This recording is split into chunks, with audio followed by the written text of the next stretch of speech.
यिर्मयाह नबी की पुस्तक में लिखा है कि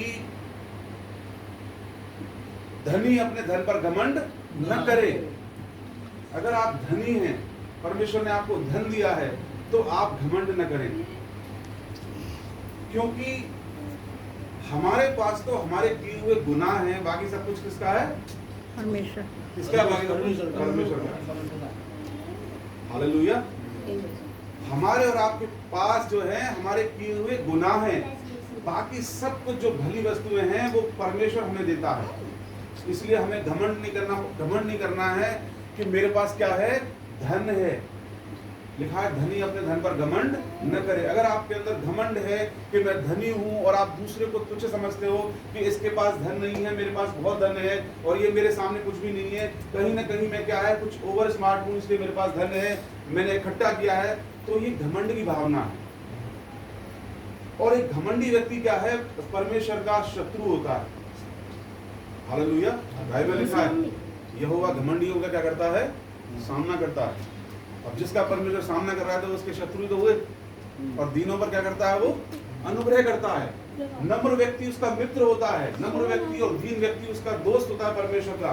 परमेश्वर उसके साथ बात करता है, परमेश्वर उसके साथ संगति करता है। लेकिन जिसको घमंड है कि मैं पैसे वाला हूँ, मेरे पास पैसा है, मेरे बैंक अकाउंट में इतने लाख रुपए पड़े हैं, मेरे घर में इतने पैसे पड़े हुए हैं, अगर रखे हैं, परमेश्वर ने आशीष दी है, अच्छी बात है, बी हम्बल। अगर आपके अंदर घमंड है और आप दूसरे को कुछ समझ रहे हो, आप परमेश्वर की दृष्टि में घृणित व्यक्ति हो। Hallelujah. You are detestable in the sight of God. परमेश्वर की दृष्टि में आप घृणित हो। जब परमेश्वर आपको देखता है तो कहता है छी, मेरे माल को अपना माल बता रहा है। तू कहता है कि मैं क्या हो गया हूं? धनी हो गया हूं। लिखा है क्या लिखा है? अगर धनी अपने धन पर घमंड न करे, न ज्ञानी अपने ज्ञान पर घमंड करे, न ज्ञानी अपने ज्ञान पर घमंड करे। बहुत सारे लोग क्या है, ज्यादा पढ़े लिखे होते हैं तो उन्हें इस बात का भी घमंड होता है, अपनी पढ़ाई लिखाई का भी घमंड, धन का भी घमंड होता है और पढ़ाई लिखाई का भी घमंड होता है। तो जो ज्यादा पढ़े लिखे लोग होते हैं तो वो आंखों ही आंखों में अपना घमंड दिखाते हैं कम पढ़े लिखे लोगों के सामने। उनके व्यवहार से मालूम पड़ जाता है कि ये क्या है, दिखा रहे हैं कि हम हम्बल हैं, वी आर विद यू, हम आपके साथ हैं, हम आपकी इज्जत करते हैं, हम आपका रेस्पेक्ट करते हैं, we are the both children of God. हम क्या है, दोनों परमेश्वर की संतान है, आप में मुझ में कोई फर्क नहीं है। कहीं ना कहीं अपनी एक्टिविटीज से, अपनी आंखों से, अपने एक्शन से वो दिखा देते हैं कि आप मुझसे कम पढ़े लिखे हो। बोलो यीशु मसीह की जय। आप मुझसे क्या हो? कम पढ़े लिखे हो, मैं आपसे थोड़ा ज्यादा 4 अक्षर पढ़ा हुआ हूँ। लेकिन बाइबल में क्या लिखा है? इस संसार का ज्ञान परमेश्वर की दृष्टि में क्या है? मूर्खता है। ये अच्छी बात है कि परमेश्वर ने आपको बुद्धि दी है, क्योंकि बुद्धि परमेश्वर ही देता है, परमेश्वर ही देने वाला है। सुलेमान को भी उसने बुद्धि दी, हजारों नीति वचन उसने लिखे, और वही सुलेमान जब गुनाह में पड़ा तो उसका सब कुछ लुट गया। हालेलुया। तो क्या है, धनी अपने धन पर घमंड न करे, न ज्ञानी अपने ज्ञान पर घमंड करे। हम लोगों को क्या है, जो हमारे पास एजुकेशन है उसकी भी घमंड नहीं करनी है। और ऐसा नहीं है कि हमारे अंदर नहीं होती, कई बार हम कहते हैं नहीं है। हमको क्या है, परमेश्वर से ग्रेस मांगना, उससे माफी मांगनी कि प्रभु मेरे अंदर है घमंड, मेरे अंदर पैसे का भी घमंड है और मेरे अंदर क्या है, पढ़ाई लिखाई का भी घमंड है, जाता नहीं है मेरे अंदर से। मुझे अनुग्रह दे कि ये घमंड मेरे अंदर से निकल सके। क्यों करना है ये सब कुछ? क्योंकि सकेत फाटक से प्रवेश करना है। हालेलुया। बहुत से लोगों को मजा ही नहीं आ रहा, टाइम दे रहे, जल्दी टाइम पूरा हो। मैं आपको बहुत अच्छी बातें बता रहा हूँ। बहुत सारे लोग इन बातों को सीरियस न लेने की वजह से न्याय के दिन रह जाएंगे, क्योंकि तो समझ लो आप कितनी इंपॉर्टेंट बातें हैं। तो हमें परमेश्वर से क्या है, माफी मांगनी। क्या होगा अगर हमारे अंदर घमंड है? 2 बातें होती हैं। हमें पता है कि हमारे अंदर घमंड है और हम उसके लिए पश्चाताप करते हैं, परमेश्वर से माफी मांगते हैं कि प्रभु हाँ, मेरे अंदर धन का, एजुकेशन का घमंड है और ज्यादा नहीं है, मेरी मदद करें। मैं आपसे प्रार्थना करता हूँ कि मेरे अंदर से घमंड निकालें, तो आपके लिए ग्रेस है। और अगर आप पश्चाताप नहीं करते हो तो आपकी लाइफ खतरे में। हालेलुया। क्योंकि बुराइयां तो सबके अंदर ही हैं। कोई ऐसा नहीं है कि यीशु मसीह जब तक परफेक्ट न करे हम परफेक्ट हो जाएं, लेकिन एक व्यक्ति होता है जिसको अपनी कमी पता होती है कि मेरे अंदर ये कमी है, तो वो परमेश्वर से माफी मांगेगा कि प्रभु हाँ मेरे अंदर घमंड है, मैं चर्च में आने वाले दूसरे भाई को मुंह से तो नहीं बोलता हूँ, लेकिन विचारों में मैं इसको खुद से जानता हूँ कि जो मुझसे कम पढ़ा लिखा है और पैसे में भी मुझसे हल्का है, लेकिन मैं उसको बोलता नहीं हूँ, लेकिन मेरे अंदर बहुत सारी बातें ये तू जानता है। लेकिन उन चीजों से हमें क्या करना है? पश्चाताप करना है। अगर नहीं करेंगे तो क्या होगा? आप सक्रिय रास्ते से प्रवेश नहीं कर रहे हैं, आप क्या है सीधे घुसना चाहते हैं स्वर्ग में, एंट्री नहीं मिलेगी आपको। स्वर्ग में घमंडियों की कोई जगह नहीं है, स्वर्ग में घमंडियों की कोई जगह नहीं है। स्वर्ग में जो संसार के ज्ञान पर फूलते हैं उनके लिए कोई जगह नहीं है। स्वर्ग में क्या है? टूटे हुए हृदय, जिसका हृदय टूटा हुआ है, जिसकी आत्मा कुचली हुई है, जो पूरे दिन पश्चाताप के दृष्टिकोण में रहता है, ऐसे लोग स्वर्ग में प्रवेश करेंगे जो अपने आप को क्या है डाउन टू अर्थ करके चलते हैं। चाहे आपको ये बातें अच्छी लगे या नहीं, तो घर बैठो। बहुत कीमती बातें बता रहा हूँ मैं आपको, भले आपको भी पता ना पड़े, एक दिन आएगा जब इन बातों का इंपॉर्टेंस पता पड़ेगा। लिखा है धनी अपने धन पर घमंड न करे, ज्ञानी अपने ज्ञान पर घमंड न करे, न वीर अपनी वीरता पर घमंड करे, क्योंकि परमेश्वर ही सबको सब कुछ देता है, वो ही सबको धन देता है। अगर परमेश्वर न चाहे तो आप एक टाइम का खाना भी नहीं खा सकते, मैं आपको सही बता रहा हूँ। शैतान इतना ताकतवर है, आपको एक सेकंड के अंदर उड़ा सकता है आपको जमीन से। अगर आप जिंदा हो और आप सही हो तो ये परमेश्वर का ग्रेस है आपके ऊपर, ये आपकी ताकत नहीं है, ये आपका दूध का वो ग्लास नहीं जो भोर पड़ के आपका दूध का ग्लास गर्म करके पीते हो, उसकी वजह से जिंदा नहीं हो। तो अच्छी बात है, हमें खाने पीने का ध्यान रखना है शरीर के लिए, लेकिन अल्टीमेटली क्या है? परमेश्वर का अनुग्रह है कि हम सब लोग जिंदा हैं। देखो आप संसार में क्या हो रहा है, अच्छा खासा आदमी लगता है जब छोटे छोटे बच्चों को अटैक पड़ रहे हैं चले जाते हैं हुई। तो यीशु मसीह कह रहे हैं सक्रिय फाटक से क्या करो? प्रवेश करो। वो क्या है? एक वार्निंग दे रहा है, अगर सक्रिय फाटक से प्रवेश नहीं करोगे तो स्वर्ग में नहीं जाओगे। बेशक कलीसियाओं को भरते रहोगे, हर संडे बेशक चर्च आते रहोगे, लेकिन स्वर्ग में नहीं जाओगे। बहुत सारे लोग क्या है चर्च में आते हैं, स्वर्ग में नहीं जाएंगे। उस दिन बहुत तेरे मुझसे कहेंगे, हे प्रभु हमने तेरे नाम से व्हाट्सएप पे हमने पूरे दिन स्टेटस नहीं लगाए। पूरे दिन हम व्हाट्सएप पे तेरे नाम के स्टेटस लगाते थे। प्रभु कहता है मैं तुम्हें कभी जानता ही नहीं था, तुम्हारी जिंदगी जीने वालों, व्हाट्सएप पे तो तुम मेरे स्टेटस लगाते हो और कभी कभी कुछ लोगों को हाइड करके कुछ और भी लगा देते हो। ज्यादातर क्या है, दुश्मन कौन होते हैं? हम लोग होते हैं, कलीसिया के लोग के सच्चे, जो सच्चा वचन सुनाने वाले। ज्यादातर क्या है, चर्च में आने वाले चर्च के अगुओं से छिपाकर चीजें लगाते हैं, क्योंकि उन्हें पता है ये हमको बिल्कुल सही पॉइंट मारेंगे, दुखती रख पे हाथ रखेंगे। और तो क्या है, जो पीठ थपथपाएंगे, वाह यार तू तो समय के साथ चल रहा है, और ये मालूम है ये मूड खराब करेंगे, इसका मतलब आप राइट ट्रैक पर नहीं हो। उस दिन बहुत तेरे कहेंगे, हे प्रभु हमने तेरे नाम से व्हाट्सएप पे क्या है बड़ी बड़ी पोस्ट लगाई, यहोवा मेरा चरवाहा, मुझे कोई घटी नहीं होगी। शरीर पर मन लगाना तो मृत्यु है, कल एक भाई ने लगाया, शरीर पर मन लगाना तो मृत्यु है, आत्मा पर लगाना मन जीवन और शांति है। आज की सुबह वो चर्च में ही नहीं है, मैं इसको देख रहा हूँ कहाँ है आत्मा पर मन लगाने वाला।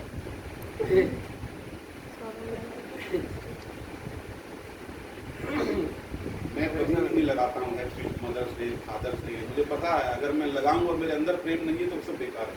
परमेश्वर सब देख रहा है, प्रति मेरे अंदर इज्जत नहीं है तो मैं कितनी पोस्ट लगाता रहूं लोगों को बेवकूफ बनाने के लिए, सब व्यर्थ है। क्योंकि मुझे मालूम है, मैं क्योंकि मेरी माँ को बोल देता हूँ, परमेश्वर को देख रहा है, ये चीजें अंदर से आती है। हालेलुया।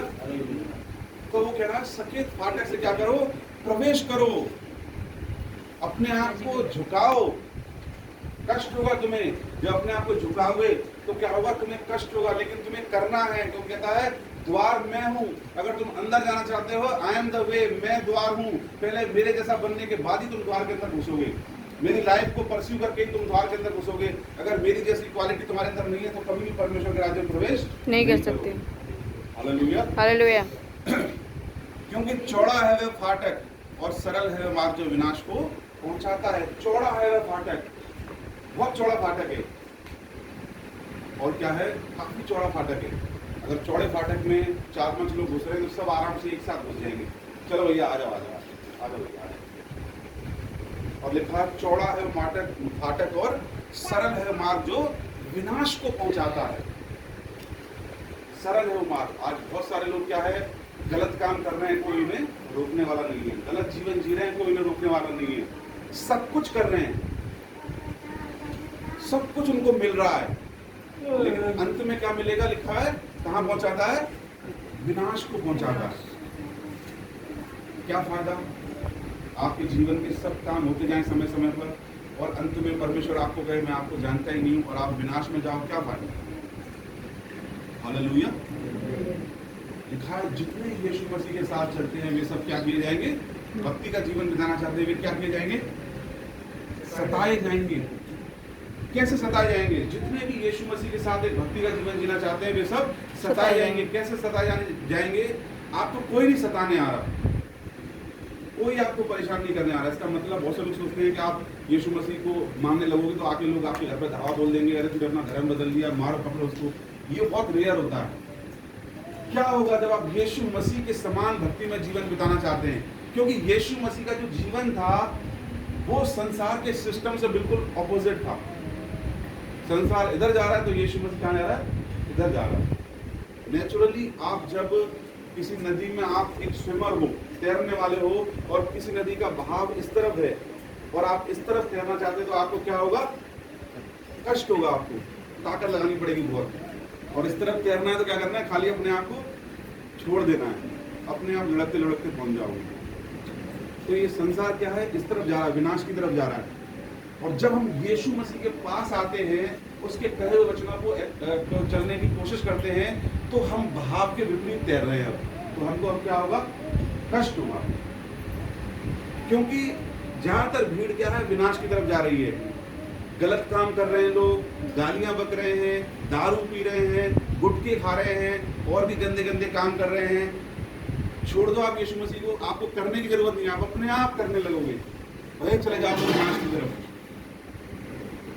और जब आप ये सब काम नहीं करोगे तो आपको क्या होगा, कष्ट होगा अंदर से, आपको स्ट्रगल करना पड़ेगा। इसको बोलते हैं सतावट। नेचुरल सी बात है। आपको क्या है, आप किसी डिपार्टमेंट में काम करते हो, ठीक है, आपको तनख्वाह मिलती है 10,000 महीने में, आपके खर्चे हैं 15,000 महीने में, और आज जितने भी एम्प्लॉई हैं वो सब क्या रिश्वत लेते हैं, 50,000 महीने में कमाते हैं, उनकी 10,000 तनख्वाह है, और आप नहीं ले रहे हो। अब परमेश्वर के वचन को मानने के द्वारा आपको क्या हो रहा है, कष्ट हो रहा है। लेकिन ये कष्ट आपको क्या है, आगे अनंत जीवन में पहुंचाएगा। लेकिन उस समय शरीर में आपको क्या हो रहा है, कष्ट हो रहा है, क्योंकि आप सिस्टम के विरोध में चल रहे हो। ये होती है सतावट। हालेलुया। आपका शरीर गलत काम चाहता है और शैतान आपके सामने कोई ऐसे मौके रखता है, लेकिन आप नहीं करोगे तो आपके शरीर को क्या है, कष्ट होगा। लेकिन ये कष्ट आपको स्वर्ग की तरफ लेकर जाएगा। ये होता है मसीह के साथ चलने पर सताया जाना। आपकी तंबाकू खाने की इच्छा हो रही है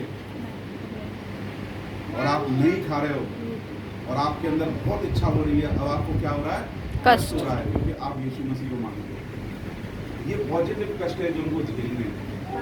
आपके सामने क्या है, पौआ रखा हुआ है और आप बहुत बड़े पीने वाले हो, और आपको क्या कहा है कि अब पीना नहीं है, खाली बैठ के देखना है बस, और उसको क्या होगा, कष्ट होगा। ये होता है जितने मसीह यीशु के साथ चलते हैं। मसीह यीशु के साथ चलने का मतलब, क्रिश्चियनिटी को तो नामधारी तो बहुत है, लेकिन जितने यीशु मसीह के साथ चलने की कोशिश कर रहे हैं, मतलब यीशु मसीह की लाइफस्टाइल को फॉलो करने की कोशिश करेंगे, उन सबको अंदर से कष्ट होगा और होगा।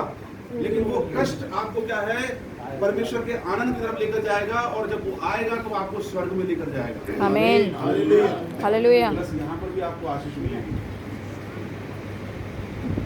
लिखा है कि चौड़ा है वो फाटक, क्या फायदा, आप सब काम कर लो, सब काम बराबर करते रहो, सारे गुनाह करते रहो, और अंत आपका कहाँ पर हो, विनाश में। कोई फायदा, अंत आपका नरक में हो। 3000 डिग्री सेल्सियस पर आपकी तापमान जले, कीड़े, आग, अकेलापन, उदासी, इतनी भयानक जगह है।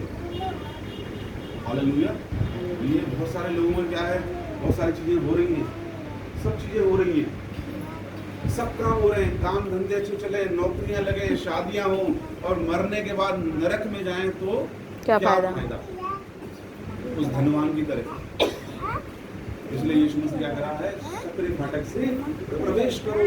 अपने आप को अगर सकरे फाटक से प्रवेश करना है तो संसार के लोगों की तरह चाल चलन नहीं चल सकते तुम, थोड़ा बदलना पड़ेगा अपने आप को, थोड़ा सा क्या है, साइड कट लेना पड़ेगा, शॉर्टकट, अपने आप को अलग करना पड़ेगा। लिखा है, परमेश्वर कहता है, हे मेरे लोगों, उनके मध्य से निकल आओ, दूर हो जाओ उनके मध्य से, उनके चाल चलन मत सीखो। और बहुत से हैं जो उसे क्या करते हैं, प्रवेश करते हैं उस चौड़े फाटक में, बहुत से प्रवेश कर रहे हैं। आज अगर मैं बहुत सारे गलत काम करना शुरू कर दूं, मेरे बहुत सारे मित्र बन जाएंगे। बोलो यीशु मसीह की जय। आज मैं बिल्कुल अकेला हूँ। इवन मेरे खुद के जो स्पिरिचुअल फ्रेंड्स हैं, उनमें से बहुत सारे लोगों ने मुझे छोड़ दिया, लेकिन उनको कोई फर्क नहीं पड़ता। बोलो यीशु मसीह की जय। बहुत सारे चर्च में जो आते हैं, उनमें से बहुत सारे लोग मेरे साथ नहीं हैं, लेकिन कोई फर्क नहीं पड़ता कौन मेरे साथ है या कौन मेरे विरोध में, जब तक आपके साथ परमेश्वर। आमीन। हालेलुया। जब आप सच्चाई पर चलोगे, यीशु मसीह के साथ चलने की कोशिश करोगे, मैं ये नहीं कह रहा हूँ कि मैं यीशु मसीह के वचन पर पूरी तरह से चलता हूँ, एक बात बता रहा हूँ आपको, एक समय वो आएगा, आप बिल्कुल चारों तरफ देखोगे, आपके पास कोई भी नहीं हुआ, एक दो लोगों को छोड़ के, और समझ जाओ कि you are on the right track, आप सही ट्रैक पर हो। आज अगर मैं बुराइयां करना छोड़, बहुत सारी गलत काम करना शुरू कर दूं, बहुत सारे लोग चर्च में, क्रिश्चियनिटी में मेरे मित्र बन जाएंगे, क्योंकि वो खुद भटके हुए हैं। और हम क्या करते हैं, उन भटके हुओं की बातें नहीं मानते हैं, तो हम उनके दुश्मन हैं, हम उनके शत्रु हैं, तो घुटेगी नहीं, क्योंकि वो संग में जा रहे हैं, मन में जा रहे हैं, तो घुटेगी नहीं, तो हम क्या हो गए, अकेले हो गए। लिखा है कि बहुत से हैं जो उससे प्रवेश करते हैं। बहुत सारे चर्चेस हैं संसार में, 22 लाख लोगों में से 2 लोगों ने प्रवेश किया, 22 लाख लोगों में से 2 लोगों ने प्रवेश किया। जब यीशु मसीह आएगा तो सेम चीज यहाँ पर रिपीट होने जा रही है। करोड़ों लोगों में से कुछ ही % लोग होंगे जो रैप्चर में उठाए जाएंगे। बड़ी बड़ी कलीसियाओं में लोग क्या है, जिनको हमें लगता था कि ये तो पक्का परमेश्वर के, ये तो यीशु मसीह दाहिनी ओर बैठा है, ये बाईनी ओर परमेश्वर इसको बैठा लेगा, पक्का। हालेलुया। हालेलुया। बड़ा केयरफुल रहने वाला जीवन है। स्वर्ग जाना आसान नहीं है कि बस हर संडे चर्च में आए, लिखा है अपना क्रूस प्रतिदिन लेकर चलना है। क्रूस क्या है? यीशु मसीह कहता है, एक जगह लिखा है कि जो महिमा तुम पर प्रकट होने वाली है, उसके सामने वर्तमान का ये क्लेश कुछ भी नहीं है। लेकिन प्रॉब्लम ये है, क्या आप वास्तव में मसीह के दुखों में सहभागी हुए हो ताकि आप पर महिमा प्रकट हो? प्रेयर आप करते नहीं हो, बाइबल आप पढ़ते नहीं हो, आंख मट के अलावा संसार की तरह जीवन जी रहे हो, पूरे दिन व्हाट्सएप पे स्टेट मोबाइल चला रहे हो, आप क्या मसीह के सुख दुखों में सहभागी हो? जब मसीह आएगा तो महिमा उन पर ही प्रकट होगी जो इस समय मसीह के दुखों में सहभागी हुए। और मसीह के दुखों में सहभागी वही हो सकता है जिसकी प्रेयर लाइफ स्ट्रांग होगी। फिर उसके बाद परमेश्वर उसके जीवन में दुख भेजेगा, उसके बाद दुख भेजेगा परमेश्वर मसीह के। अब प्रभु को पता है ये प्रेयर करता नहीं है, इसको दुख क्या भेजूं मैं, तो टूट कर बिखर जाएगा, वैसे ही टूटा हुआ है ये। पहले प्रेयर लाइफ आपकी स्ट्रांग होगी, आप खूब दुआ करोगे, खूब बाइबल पढ़ोगे, फिर उसके बाद क्या है, आपके ऊपर दुख भेजेगा परमेश्वर ताकि आप मसीह के दुखों में सहभागी हो, वचन पूरा हो। फिर जब उसकी महिमा प्रकट होगी तब आपको क्या करेगा, वो याद करेगा। हालेलुया। हालेलुया। चर्च में आने से कुछ नहीं होने वाला। सबसे ज्यादा जो कोलाहल होगा रैप्चर वाले दिन, वो कलीसियाओं के अंदर ही होगा सबसे ज्यादा। संसार में लोग इतना शोक नहीं मनाएंगे जितना प्रभु को जानने वाले लोग शोक मनाएंगे, क्योंकि उनको पता है कि हमारे पास वाला जहाँ चला जाएगा क्यों रहेगा। हालेलुया। हालेलुया। इसलिए क्या है, सक्रिय मार्ग में चलना। यीशु मसीह कहता है सक्रिय फाटक से प्रवेश करो। तो थोड़ा देखिए खत्म करते हैं। क्योंकि सकेत है वह फाटक और कठिन है मार्ग जीवन को पहुंचाता है। सकेत है वह फाटक। कैसे पता पड़ता है कि आप सकेत फाटक से प्रवेश करते हो? आज बहुत सारे लोग हैं, प्रेयर करते नहीं है, बाइबल पढ़ते नहीं है, तो कहाँ से आप झुक पाओगे, कहाँ से आप हम्बल हो पाओगे? ये कोई कला नहीं है कि एक दिन आपको मिल जाएगी। एक दिन में नम्र होना, दीन होना, अपने अंदर से बुराइयां निकालना, घमंड निकालना, ये एक दिन का काम नहीं है। इसके लिए बहुत मेहनत करनी पड़ती है। प्रतिदिन प्रेयर करनी पड़ती है, घंटे 2 घंटे वचन पढ़ना पड़ता है, पूरे दिन फोकस में रहना पड़ता है परमेश्वर के साथ, तब आप अपने अंदर से बुराइयों को निकाल सकते हो। कोई आसान बात नहीं है। Hallelujah, hallelujah. ज्यादातर 90% लोगों के अंदर, मसीह लोगों के अंदर क्या है? केवल फूल लगे हैं। और जब यीशु मसीह आएगा तो क्या देखने आएगा? फल। फल देखने आएगा। फूल लगे हैं मतलब कहने का बिल्कुल ठीक है आपके सामने, जब तक उनके साथ कोई गलत व्यवहार न किया जाए। जैसे थोड़ा सा उनके साथ गलत व्यवहार किया जाए या थोड़ी सी परिस्थितियां उनकी ट्विस्ट लेती हैं, उनके अंदर की सारी कड़वाहट बाहर आ जाती है। ये होता है फूल। और फल क्या होते हैं? एक व्यक्ति, उसके ऊपर कितना प्रेशर पड़े, संसार का, समाज का, बेशक शरीर में थोड़ी बहुत गलतियां होंगी, कितना भी परिस्थितियों का प्रेशर पड़े, काम बने न बने, वो क्या है? अंदर ही अंदर झेलता रहेगा, झेलता रहेगा, झेलता रहेगा। उसके खुद के जीवन में प्रॉब्लम्स होंगी, लेकिन उसका बिहेवियर दूसरों के साथ अच्छा बना रहेगा। ये होते हैं फल। आत्मा में। खुद के जीवन में क्या है? बहुत गड़बड़ चल रही है, लेकिन वो किसी को जाहिर नहीं होने देगा कि मैं कितना परेशान हूँ। उसके बाद भी उसका व्यवहार सबके प्रति क्या होगा? अच्छा होगा। ये फल है। और ऐसे लोगों को तो वो चुटकी में उठाएगा यीशु मसीह। चलो भैया, हमारे तो स्पेशल जगह है। Hallelujah, hallelujah. फल ढूंढने आएगा। और फल कब आते हैं? फल सबसे लास्ट में आते हैं। सबसे लास्ट में फल आते हैं। उससे पहले बहुत बड़ी प्रोसेस होती है। आज क्रिश्चियन लोग सोचते हैं कि हमारे अंदर फल है और प्रोसेस नहीं दिखाई नहीं दे रही, प्रार्थनाओं की प्रोसेस नहीं दिखा रही, वचन की प्रोसेस नहीं दिखाई दे रही, फास्टिंग कहीं नहीं दिखाई दे रही, प्रभु के साथ संगति नहीं दिखाई दे रही, नम्रता, दीनता नहीं दिखाई दे रही। और उनको लगता है कि हमारे अंदर फल लगे हुए हैं। फल नहीं है। कुछ लोग तो क्या है? कांटों से भरे पड़े। जब हाथ लगाओ कांटा चुभता है। किसी से थोड़ा सा भी किसी यूज करो, कांटा लगता है कि हाथ हटाना पड़ता है, भैया तो कांटे मार रहे हैं। हालेलुया। क्योंकि सकेत है फाटक और कठिन है मार्ग जो जीवन को पहुंचाता है, और थोड़े हैं उसे क्या करते हैं? पाते हैं। थोड़े लोग पाएंगे। परमेश्वर यहाँ पर क्या है? हिंट दे रहा है।